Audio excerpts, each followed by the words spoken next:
Hi, I'm Granville Emerson, and welcome to another edition of Lidline Sports with my co-host, Seattle sports enthusiast, Renault Bean, also known as Pepe. What up, bruh? What up, yo? Man, that raggedy, and I mean raggedy, NC2A championship game. On my Facebook timeline, last year's championship game popped up. Memory of North Carolina and Villanova, and I was raving that it was arguably the best championship game ever. And it definitely was that. This year's might have been the worst championship game ever. Yeah. In terms of quality of play. I know that Butler a couple of years ago played a stinker of a championship game, but this one probably was worse. It was pretty bad. I mean, a lot has been said about the referees and how the referees kind of mucked up the game by calling fouls. Yes. But I watched the game again last night. Okay. Them dudes were just fouling. They had to call, right? You know what I'm saying? There were a lot of calls. You just had to call them, man. I mean, you just can't be just fouling that egregiously. Right. You know what I mean? And blatantly right in front of the ref. I mean, I'm like, okay, because, you know, I'm hearing all this controversy about the referees and how the referees need to stay out of the game and all this, how the referees hurt Gonzaga, which actually, if they would have done what everybody wanted them to do, the, quote, just let them play, end quote, they'd have got blown out. Gonzaga would have got blown out. Yeah, no doubt. Because they turned the ball over 14 times. Yep. And the bricks, I mean, I would have been happy with the house they built me with those. Yeah, they look like they was trying to get a third degree Mason license, a third degree bricklaying license. Yes. I mean, whew, North Carolina. Now, folks, think about this. Just really actually think about this. I mean, North Carolina shot 14% from the three-point line. And won the game. And won. And I don't mean that they just, you know, put up, you know, 6 three-pointers and made one. You know, they shot 27 three-pointers and only made 4. They was jacking them. They were jacking them jokers up, man. And not hitting. Man, they weren't. Not hitting is right, because they were shooting air balls. And both teams shot around, actually, North Carolina held Gonzaga to the lowest field goal percentage, I think, in the championship game history. Gonzaga only shot 33% from the floor. North Carolina shot 35% from the floor. Now, that's some pretty bad shooting. Man, I'm beyond honest with you, man. I haven't seen that bad of a shooting since maybe, I don't know, somewhere in the 90s down in Rainier Playfield. Ooh, that's some bad shooting. Just some dudes off the street. Right. That's some bad shooting. They can't even play basketball. Trying to play some 3-on-3, and it's just clank, clank. When you dudes getting off. Y'all almost done with that? Man. Yeah, just play the 6. Have you ever watched some dudes that just can't hoop it off? Man, oh yeah. Yeah, that's what. And they try to play up to 15. Yeah, it's like, man, y'all like waiting for Elvis to come back or something with playing the 15. You just gonna be waiting. Man, but I was like, give it to Joe Barry, man. I got to give a lot of props to Joe Barry, North Carolina point guard, most outstanding player of the tournament. Yeah. 22 points in that game. Far and away the best player on the court that night. That night he was. Far and away. But overall, to me, he's an okay point guard. He's better than average, of course. Do I see him at the next level? I'm not sure about that. Yeah, I'm just giving him his one shot. But definitely, he deserves that. right? That's true. I'm just giving him. I'm not trying to kill the kid. Yeah, just his one shot. In a game of ugliness, he kind of stood out. Yeah. Right? He kind of stood out. Well, he had some big shots. He had really big shots. I mean, he's a big reason why they won the game. Yeah. And so for those of you who all thought that the referees took the game from Gonzaga. I even watched the controversial play where the kid from North Carolina puts his hand out of bounds when they're going for the loose ball. Right?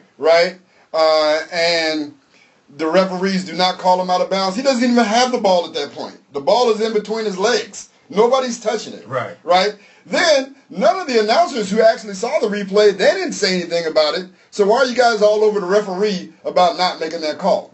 Right? It didn't make any difference. It's not the reason why they lost the game. Because if you want to make a case for it, the possession, or maybe 2 possessions before that, Nigel Goss-Williams had his shot, actually he shot an air ball. An air ball that went out of bounds, and they said it was deflected. And it was not. It was not deflected.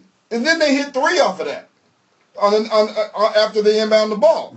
So that should have been possession, North Carolina, thus no 3 points for Gonzaga. So no one call in a game really decides the game unless it's in the last 2 seconds and the ref calls a foul on you, which gives me free throws to actually win the game, right? Like it wasn't a foul, but the ref's calling a foul on you, and now we're in the bonus, so I go shoot 2 free throws. Like, you're just giving them the game, right? Exactly. Basically, so great game. Any more thoughts on that game? Well, yeah, I guess. Justin Jackson, as great a player as he is, and I love him. I love his game. I love his body of work. I love his whole approach and his athleticism. But as for a great player, he probably played the worst championship game ever for a great player, which is crazy to say. But I mean, that thought came in my head. I mean, he was bricking. Now he made some tough shots, of course, in the lane, and he hit a couple of J's. But really, for the most part, man, he was throwing up bricks. Yeah, I mean, he didn't have an outstanding game, and Gonzaga choked that game. Let's just be honest. They choked right from the start. Karnowski was getting into a sweet spot and couldn't convert. He couldn't move Meeks. Meeks got in his head, and anytime he got within 2 feet of the basket, he throw it up short. When you're throwing it up short, you got something. You got other things going in your head. It's not, and it's the lack of confidence in taking that shot that hurt him. Yeah, that's really good analysis. We'll talk more about specifically Karnowski, because I've got a lot to say about him as well. Okay, good. And we'll break down the game a little further later on in the broadcast. Right now, I want to give a shout out to the ladies. Yes, please do. I want to give a shout out first to Mississippi State. Yes. For upsetting UConn. Ooh. Snapping a 111 game winning streak. How many? 111, baby. 100. While the world was saying that UConn Lady Huskies were unbeatable, they got beat. So let you guys know. Like I try to tell my kids all the time, we go out and play teams sometime that are really, really good. Just like, for instance, like I'm at Seattle Prep High School. We're really good, top of the state high school basketball program. Correct. But this year we played, and last year, we played the 2 #1 teams in the country. Last year, Chino Hills with Lonzo Ball, and this year, Nathan Hale with Michael Porter Jr. And before each game, I would tell my kids, wait a minute, those dudes are in high school just like you. Yes. Why are you making them out to be LeBron and Kobe? Right. Right? Yeah. Anybody can have a bad game. Right? Just like Justin Jackson did in the championship. Sure did. Anybody can have a bad game, or you can have a great game. Right? Yeah. Go out and play your best game. That's what Mississippi did. That sure Mississippi did. State. And you know what? The year before, Connecticut beat them by 74 points. Yes. And what a difference a year makes. Yes. So they didn't look at that and say, oh, man, we got them again. No, they said, all right, we got them again. And if you listen to what I'm saying, they beat them by 70 last year. This year, Mississippi State says, we're going after them. We're going to play our game. They better beat us. And little Morgan Williams, they call her itty bitty. Right. She's 5'8", 5'7"? Yeah, maybe. Maybe. She went averaged 10 points a game. How many did she have that game? I think she had 41. Whoa. I didn't know that. Yeah, or either that in the game before. Let me look that up. I know at some point in this tournament she had 41 points. Yeah, I think it might have been the game before. I don't think it was this game. She had a great game that game against UConn. Mm-hmm. And UConn lost to Mississippi State, a team that was determined to beat them. That's my point. Right. They weren't afraid of them. No. They were determined, regardless if they had won 111 straight, that they were going to beat them. And that's the attitude you have to go into the game with against whatever the opponent is. Okay? Hey. So props to Mississippi State for that. There's a David for every Goliath. Yes, there is. That's just the way life goes. Then they played the national championship game against South Carolina and fell short. They gave everything they had in that UConn game. Everything. So by the time that they got to South Carolina, the low fuel level light was on. And they really didn't have much left. South Carolina took it to them. They attacked the basket, and Mississippi State could not hit shots. They ended up only shooting probably, I think, 34% for the game. And so, South Carolina just took it to them. And South Carolina won that game and didn't convert not one 3-point shot. Is that right? That is correct. Yeah, well, they went out. I actually knew. I didn't know that they were going to beat UConn. I felt like I haven't watched that much women's basketball, but I felt like when I watched them play the Huskies in the Sweet 16, the University of Washington Lady Huskies in the Sweet 16, I felt like they really played good defense. I mean, because they locked up our girl. Right. Plum. Kelsey Plum. They locked the all-time leading scorer in women's college basketball. They had her on lock. Yeah, she had 29, but that was a hard 29. She had 29 on like 60 shots. I mean, right. That's what I'm saying. I told you this off the air. I mean, I hadn't seen anybody. I mean, she was gunning. I ain't seen nobody gun like that since he's like Allen Iverson. But she was gunning, man, and she was putting them up. So, hats off to South Carolina, Don Staley, well deserved. She was on a mission to win a title. She's the first player to win an NCAA championship and coach. I was living in Virginia when she was in college, so I kind of rooted for her and that team when she was in college. And she's a Philly girl, and so I like Philly. I like them Philly girls. But anyway, that's another story, folks. Sorry. But anyway, I do kind of have a little affection for her, so I was very glad to see her get that victory. Yeah. Quick note, Itty Bitty Williams had 41 points and 7 assists in the regional final against Baylor. So, yeah, in this particular game, it must be noted that she didn't even play in the fourth quarter. Yeah, there's a whole lot of controversy around that. Right. They say that the coach said that she was tired and that she was winded at one part of the game, but then when he put her back in, she went on a run, her own little personal run, and for whatever reason, he didn't have her in the last 2 minutes of the game, which is my word for the day, egregious. I mean, to me, if that's your best player, there's no tired. No, especially exactly. not in the championship game. Well, you go out with them tired. You just tell her, you're in the press conference after the game and say she had no more bullets in her holster. I mean, yeah, admit it then. Right. But don't take her out in the game. You cannot have. Don't even give a shot. You cannot have your best player on the bench. No. In crunch time. Never. That's just. You don't do that. That's just. I don't even. That's just. My mind cannot fathom that, people. How you would have your best player on the bench in the middle of at the end of a championship, national championship game. Hats off to the Lady Gamecocks of South Carolina. Hats off to the Tar Heels of North Carolina. So North Carolina with the men's championship and South Carolina for the men's championship. Women. South Carolina for the women's championship. I'm ahead of myself. That's all right. Kentucky, preseason #1, if that makes any difference. Already? Georgetown, Patrick Ewing Love it. I'm happy for Patrick. Look. Well, he's been looking for a head coaching job for a while, mostly in the NBA. But, the Georgetown gig came up, and he went right at it. And I'm happy for him. Yeah. His son was already on the staff there. I'm sure he'll retain him. You think? I don't know. Like, son, you can't get none. I'm sorry. You already had your opportunity. This is mine right now. I got to hire somebody else. But I'm sure he's going to retain his son. Georgetown legend Patrick Ewing hired as the new coach at Georgetown to replace John Thompson III. Hoping to bring back the glory days of Hoya Paranoia. Remember that? Yeah. Do I? Oh, who doesn't? Man. Hoya Paranoia.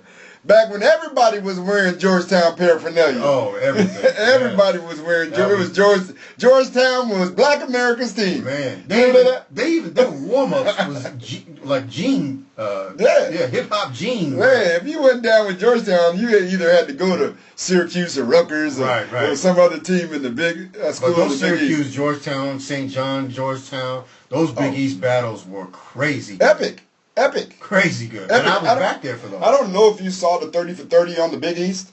Yeah, a while ago. I did. Yeah. But it was a great piece. But it takes you back, and you think about it. Pepe and I, we grew up here in Seattle, Washington, so that's a long ways from Washington D.C., long ways from the East Coast. But because they had the Big East network back then, every conference almost has their own network now. Right. But the Big East had their own network. And that's why those players were so great to us, because we had an opportunity to see those teams on the East Coast. What did you come on, Monday night? Yeah. Big East game of the week? Definitely. Yeah, you got it. Memory spot on that one. Yeah. Man. Those were good times. Give us a shout about any of your favorite memories watching Villanova and Georgetown, or St. John's and Villanova, or Syracuse and UConn. Pearl Washington. Rest in peace, brother. Yeah, man. Hey. Come on, Patrick Ewing. The problem is, though, now is Ewing doesn't have that kind of conference, right? No, that's correct. And Georgetown doesn't have those rivalries. No. Right? Because you have those good rivalries. Now he's got people like Butler and Xavier, and it's just not the same. It's not the Number same. one, you don't have the proximity of them all being in that East Coast corridor. They were like 4 hours different. Yeah. I mean, Villanova and D.C. is like 2.5 hours. Right. And then D.C. to St. John's is 4 hours, and so on and so forth. And I lived in that area, back around that time. So, man, it was something else. It's nothing like it. I mean, out here on the West Coast, we don't have anything close to that. Where everything's spread out. So whenever you have condensed activity, right, it's just going to be more energy. Because everything's right there and everybody has access to it. We're just kind of spread out. Like, we got to get on a plane and fly 2.5 hours just to go to LA to watch any rivalry, USC, UCLA, UW, USC, whatever. Correct. You know what I mean? So it's just a little bit different out here on the left coast, but it's the best coast. Anyway, switching gears. We'll switch gears. Shots fired. Switching gears to golf. The Masters is coming up this weekend, and there will be no Tiger Woods. Again. It's sad. It really is. I'm disappointed. So, we had talked about this before. Right. And I said, or I asked the question was, is it mental? You said it was Tiger's back, which is what a lot of experts say, which is what he says. Mm-hmm. But come on, man. Is it really your back? If it's your back, why don't you just retire?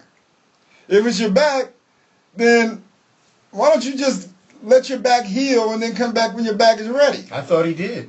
That's my point. Mm-hmm. That's my point. I think it's psychological. Like, he feels like, I don't know. He doesn't have it anymore, or he's trying to get it back. He can't get it back to his satisfaction when he's out there in the links. What? Here's my 2 cents.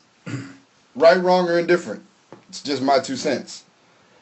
When you get to the level of a Tiger Woods, a Michael Jordan, a LeBron James, a Kobe Bryant, a Bird. Larry Bird. Let me get into another sport. Any sport. I don't care if it's baseball, if it's Hank Aaron. I don't know. I don't really follow baseball, but who's the great players in baseball right now? Who's the greatest baseball in baseball? Oh, Mike Trout. Mike Trout. All right.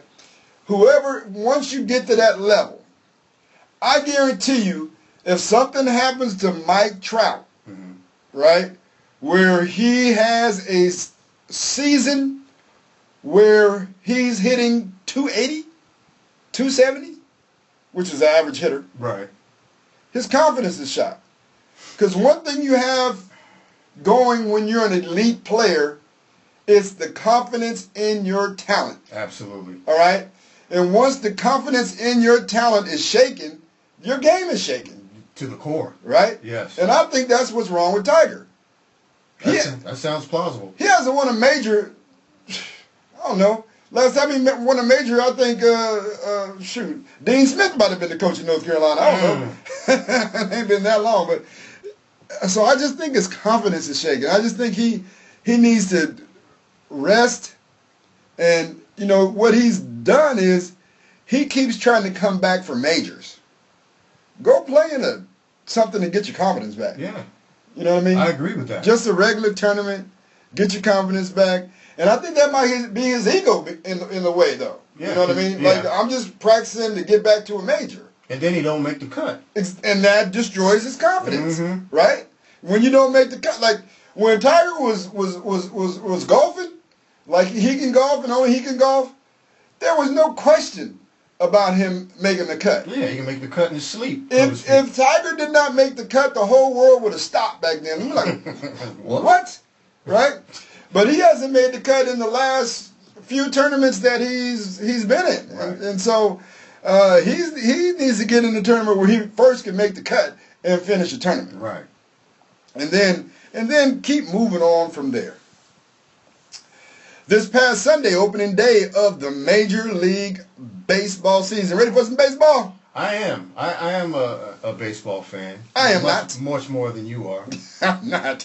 My team is the New York Yankees. Has been for a very long time. Who's their star player? Right now? No, last year. Who's the star player right now? Duh. That's his team. It's my team. His team. I'm gonna be. A-Rod retired. Now he's stuck. I don't know what to do. Listen, he ain't been the star for them for a while.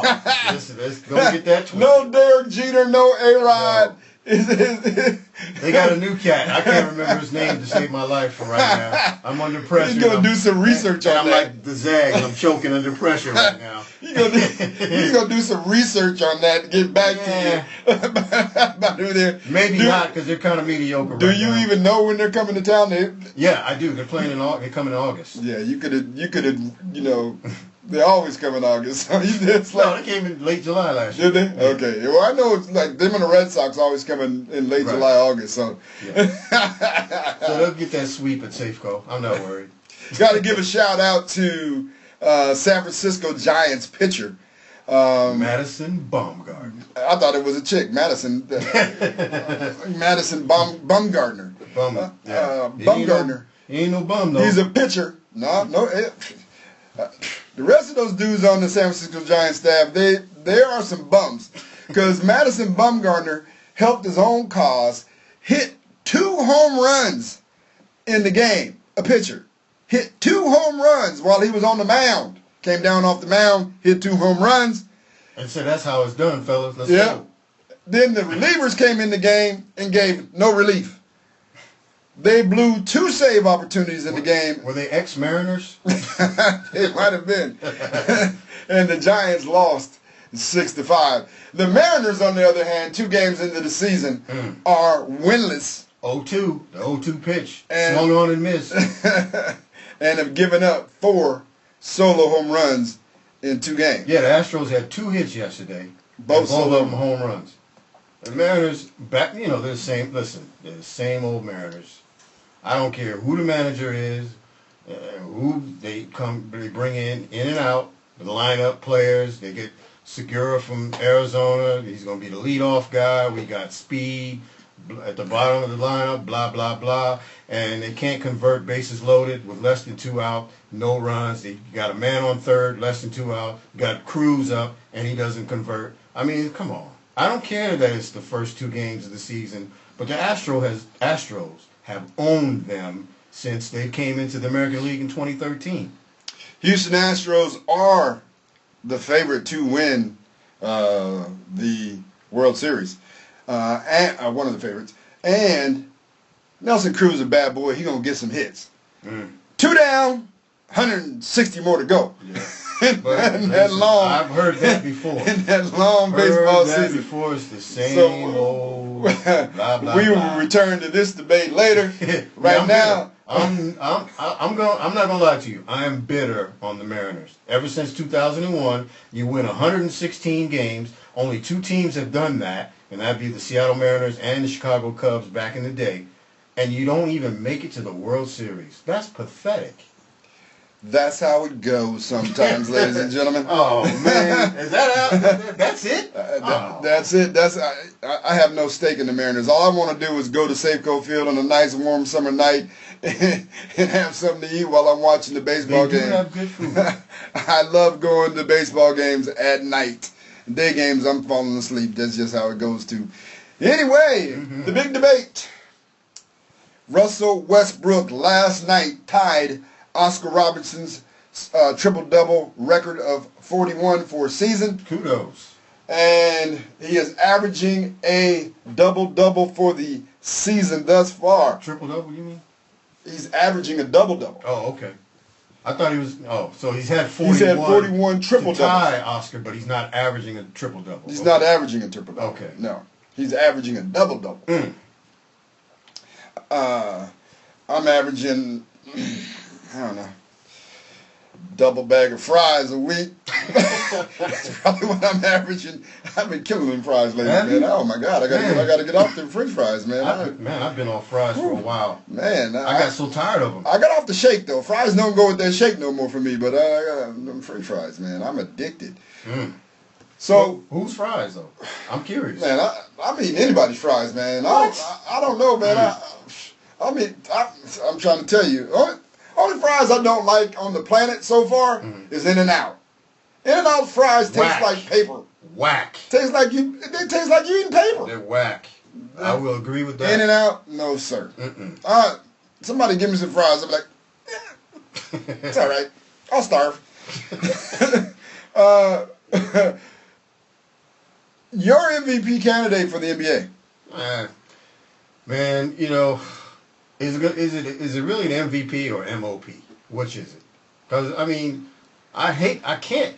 Man, it's so hard because Westbrook has just been crazy. I mean, he's had an iconic season. But James Harden is like, if it wasn't for Harden on the Houston Rockets, the Rockets would be like the Portland Trailblazers or worse. Yeah, here's my argument on this whole thing. You made a great point there. Is it the MVP or the MOP? Most outstanding player for MOP, most valuable player MVP.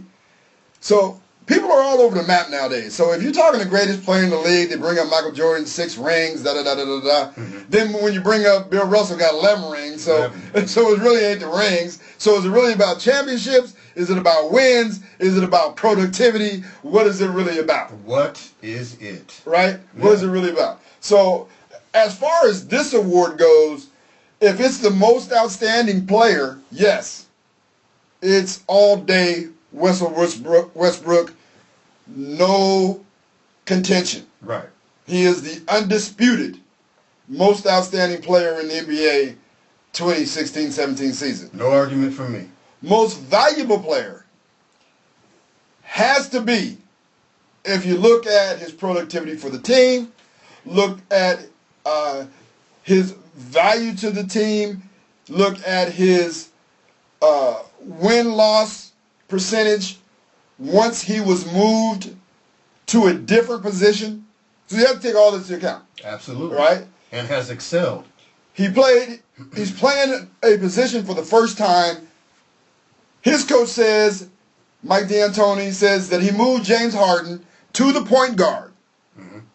because he believed that he would help the team more as a point guard. If you've been listening to Lidline Sports, we talked about this before too, and how since James Harden had the ball in his hands all the time, it made sense to move him to a point guard. Right. Right? Mike D'Antoni, I heard last week, said that he's far exceeded whatever he thought he could do playing the point guard. He has Houston in the playoffs again. They're what, top 5? Yeah.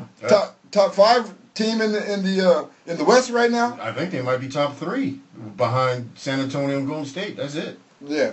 So, most valuable player, and I am just actually, I'll tell you the truth. I could care less about James Harden.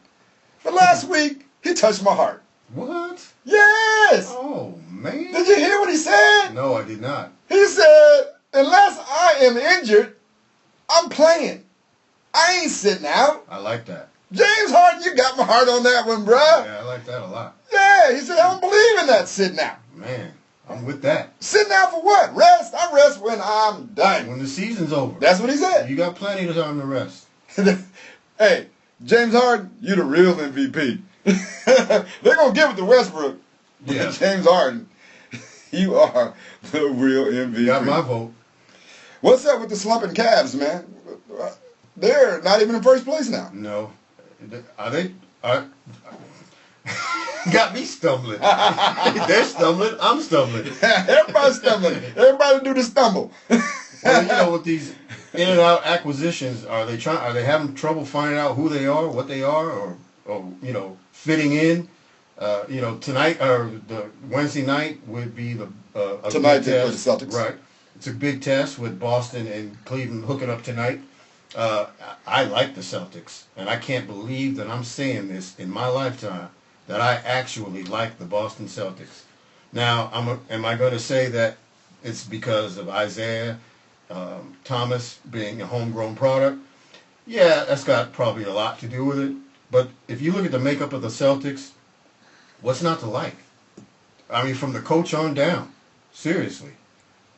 Yeah, I mean, you know, the Lakers are my squad. They're hot garbage still. Man, that stuff is over. It's not over. It's just not happening right now. It ain't over. Man, it ain't over. That Laker Boston stuff is done. There's some new stuff coming on now. I mean, you know, it's never gonna be done. It ain't what it was. Of course not. No. It's hardly anything, but it ain't nothing. All right? There's still something there. And it has I'm just poking at him. It has to do with history, but poking the bear a little bit. It's hard to root for the Celtics, you know. But Isaiah Thomas, because I've had the opportunity to be around him at Friends of Hoop and watch him grow as a player. It's actually, I was watching him on TV the other night, and it's just phenomenal. He is. It's phenomenal. Here's what the phenomenal part is for me, because I remember the first time I saw Isaiah playing for Friends of Hoop down in Las Vegas, and I was like, "Who is this little dude getting buckets like this?" And he has been able to do exactly what he's doing now on every level. Every level. On every level. Yes. And see, the thing is, folks, when you matriculate up the talent level from high school, college, to the pros, you have to deal with two things: speed and size. All right? Mm-hmm. Speed and size. And if you cannot do what you used to do because the game is too fast now, or because dudes are too big now, then you won't make it at the next level. Right.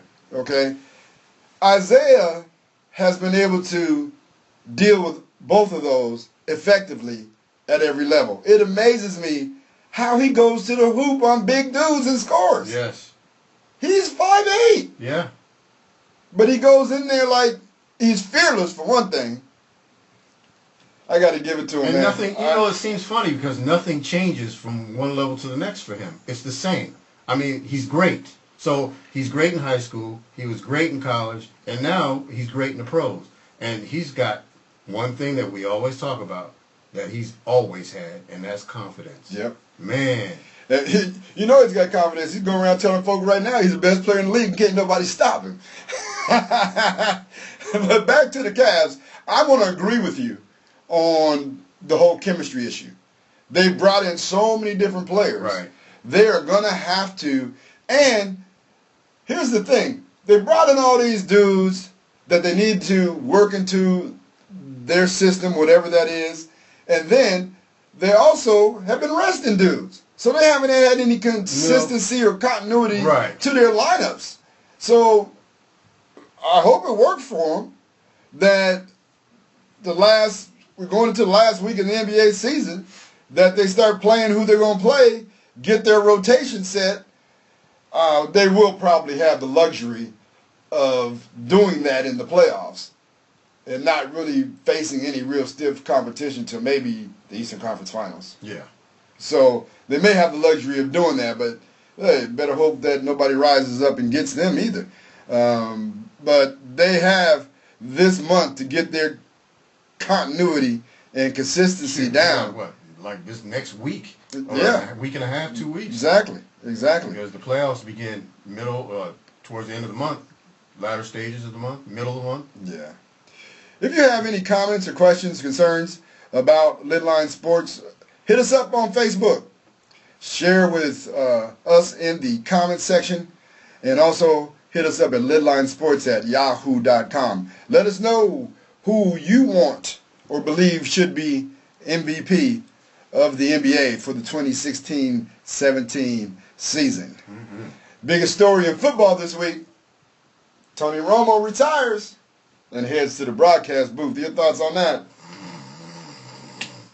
Oh. Whatever. Okay.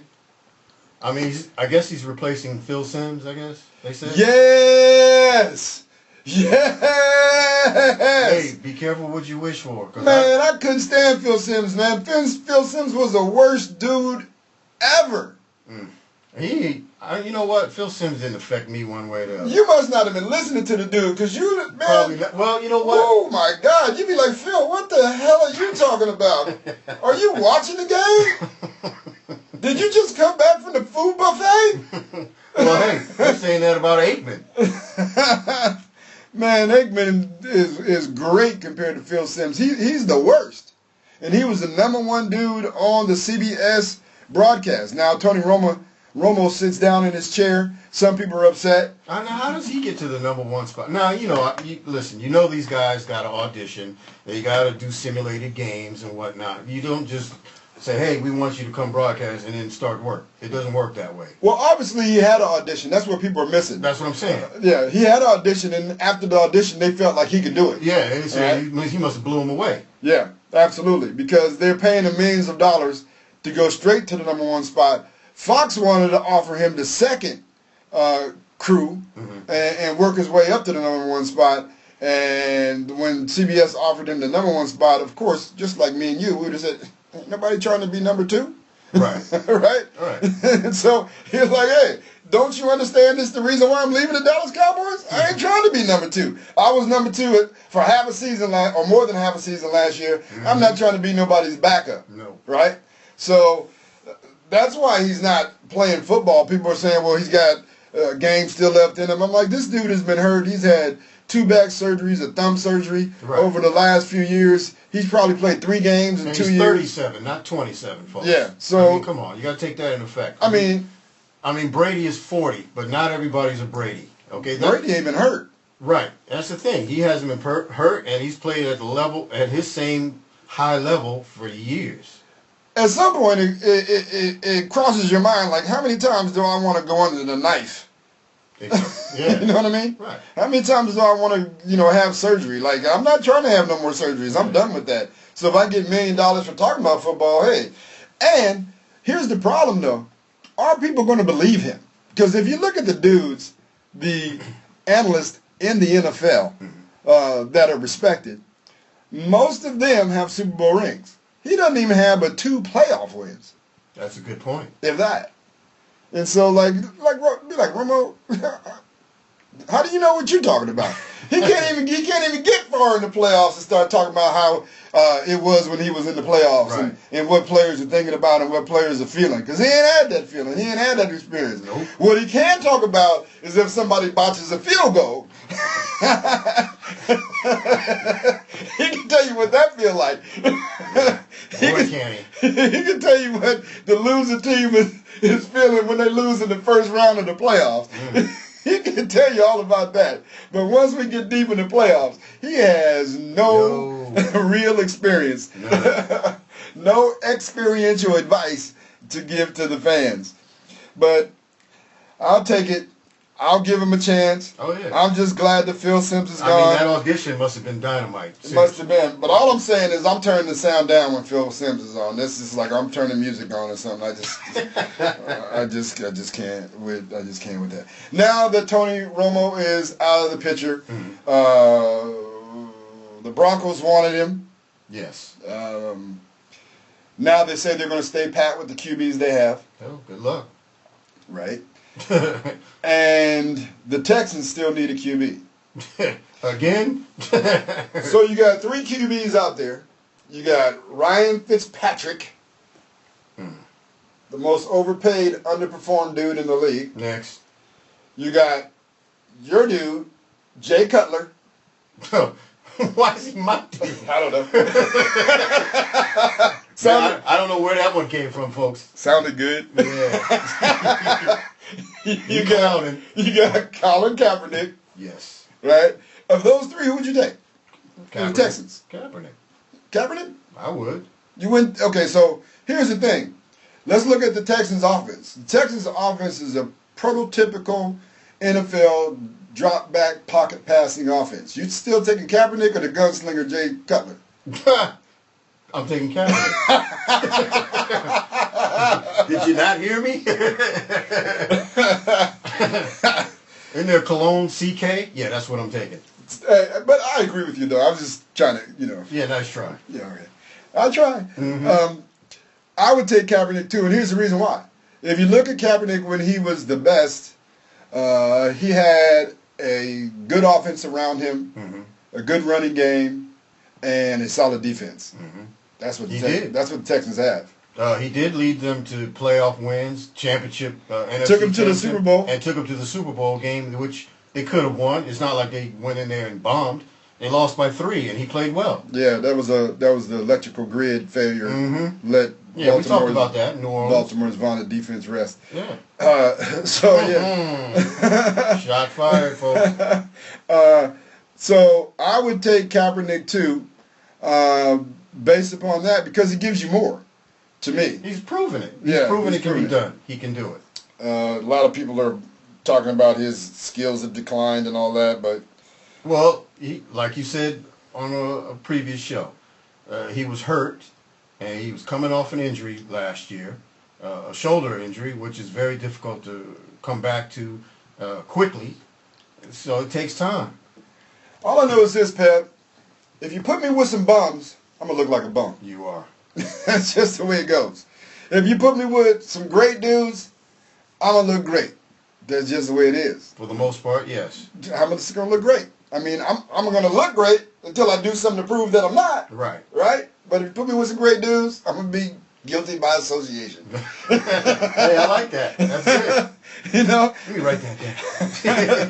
That's just the way it is. And so I think you put Kaepernick with a good team. I mean, look at Houston, right? They beat the Raiders. Okay, the Raiders didn't have Derek Carr, but they beat the Raiders, and they played New England tough. They just didn't have any offense. Right. No. Right? They didn't have any offense. Their quarterback couldn't get anything done.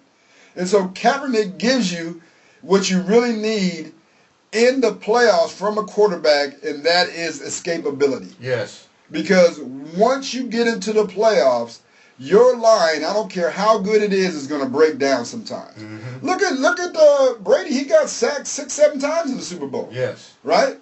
So if you're not running that offense where you're throwing the ball 69 times like he did, you know what I mean? Well, he was chucking that joker. Hey, down 28-3, you have to. Yeah.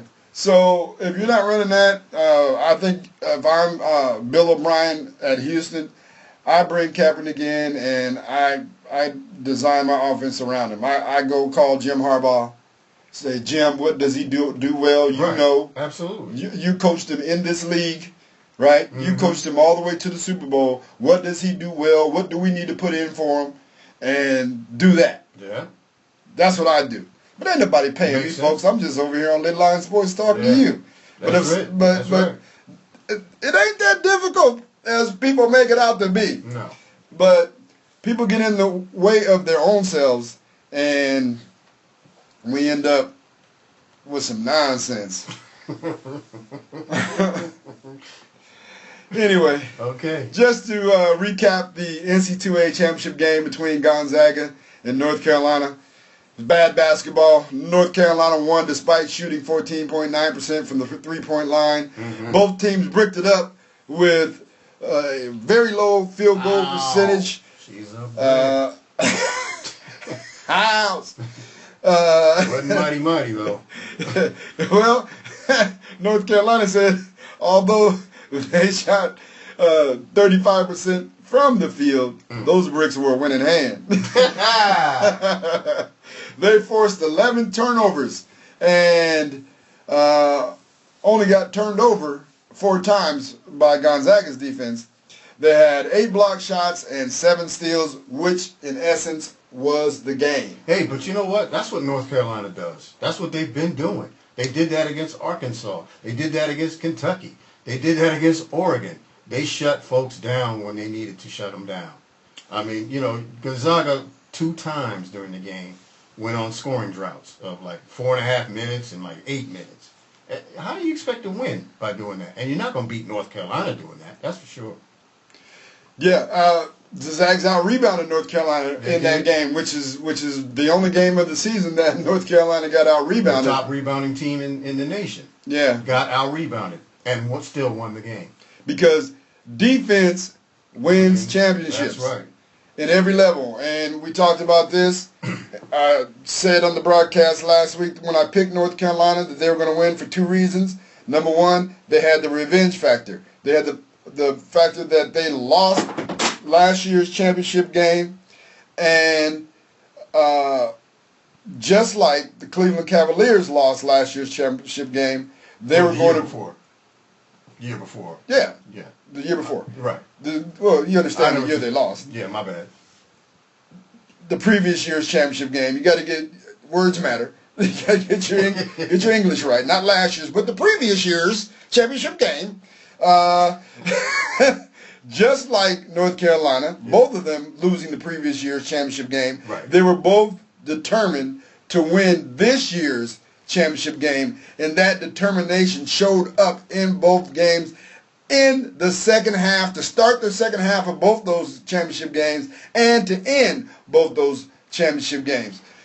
Good comparison. Right? Yes. Because they both went on runs that like 8-0, I don't know, can't remember what Cleveland was, but they shut Golden State down at the beginning, start of the second half, and the end, the overtime game, and then in the NC2A championship game, the end of that game, where Gonzaga couldn't score.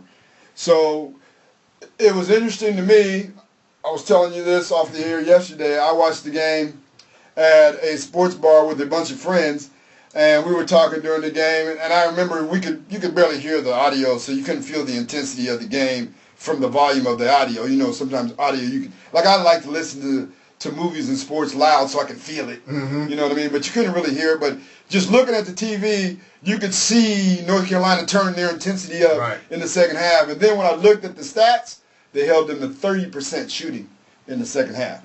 That's incredible. It is. That's incredible. But you know what? Gonzaga didn't help by missing wide open shots. I mean, Jonathan Williams had wide open jumpers. He flat out bricked. You know, Perkins, or what was that? Yeah, Josh Perkins. Yeah. He played well in the first half. Second half, he didn't hit a thing. And, you know, it's not like he was contested. He was bricking open shots. Well, what happens is when you play gritty, grimy, tough defense, guys miss shots because even when they're open, because they want to get them off fast and they don't know where you're coming from. Yes. Right? So they shoot too quick instead of having that poise to just knock down the shot. And I tell kids, if you get shot blocked, you get shot blocked. play basketball long enough, two things going to happen. You're going to get your shot blocked, you're going to get dunked on. So don't even trip off either one of those. It's just part of basketball. Or get your pocket picked. That happens too. Yeah. Everybody. Cookies. Give me those cookies. Yeah. All right. So anyway, what's going down in the town? No. You tell me. He's still stuck on the Mariners. Oh, man. We already talked about the Mariners. Ain't nothing going on in Seattle. Seattle, you hired a new coach. Jim Hayford. See, I knew you knew. Yes. Had that moment where your brain was not functioning with your lips. Yes. He came over from Eastern Washington University. He's a good coach. Between Whitworth, Division III, and Eastern Washington, he won 80% of his games. Right now, he's got a 360 and 175 record. Big Sky regular season championship in 2015. Five-time Northwest Conference Coach of the Year, and a Big Sky Coach of the Year, obviously 2015, because he won the Big Sky tournament as well in that year. So Jim Hayford seems to be a good choice for SU. Yeah, Jim Hayford. I don't really know much about him. All I know is... Well, I just told you. No. Yeah, I know. I know what the stats say, right. But I've never met him. Right. I don't know much about him. I do know that he's a winner. You can't say he's not a winner. And if you're taking over a losing program, you do want to hire a winner. His signature win was at Indiana. They beat the Hoosiers in 2014, snapping the Hoosiers' 43-game non-conference winning streak. Yeah. Again, so that was a huge win. Yeah. I remember that too. Yeah, he has 2 20-win seasons in 3 years at Eastern Washington, which is, I mean, if you can win at Eastern Washington, there's no way you shouldn't be able to win at Seattle U. That's, to me, you should be able to recruit better players. Yes. And so I'm hoping that he comes in and does well. I would have liked them to have hired my friend Trent Johnson, formerly of Stanford, formerly of LSU, formerly of TCU. Right. Started at Nevada. Yes. Had been to the NC2A tournament. I thought it was a gift that he wanted to coach at Seattle U. Don't understand why they did not hire him. But I'm not the AD. Yeah, I mean, I've known Trent since I was a kid, and as have you. And yeah, I didn't even think about that, but that's a good point. I would love to see them hire him. I mean, I'm thinking, like, it's a gift. If you look at his record and what he's accomplished, like, how do you not hire this guy at Seattle U?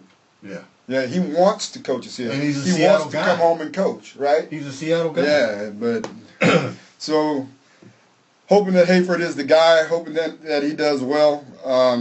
He is listed among the top 21 offensive coaches by CBS Sports. Right. So we'll see. I'll be interested in seeing what kind of offense they run. What kind of recruits he gets. Yeah. I mean, that's your thing. I expect him to get some recruits. I want to see what his philosophy is. Mm-hmm. I watched them play the University of Washington one time, but I have no recollection of. No, Eastern Washington. Yeah, of a couple of years ago. Well, I know they played him pretty tough. Yeah, it was a tough game, but everybody plays them tough almost. All the non-division people played the University of Washington tough for the last couple of years. They lost to people like South Dakota State. Oh man, Nevada came up here and beat them. Jackrabbits are pretty good now. Yeah. Come on now. So UW hired Mike Rice, Nevada coach, ex-UNLV coach. So now they have 2 head coaches on their staff. Now I heard some things that that UNLV actually regrets letting him go. Yeah, that's true. I understand he's a good coach. His brother is the head coach at Bishop Gorman in Los Angeles, where all kinds of talent comes out of. And that's all we have for today. Thank you for listening to Lidline Sports. You can listen to Lidline Sports on Facebook, YouTube, and find us on Twitter at Lidline Sports. Join Pep and me again next week for more sports talk radio. This week was fries. Next week, burgers. Turkey burgers on Lidline Sports. Sports as we see it from just below our lid.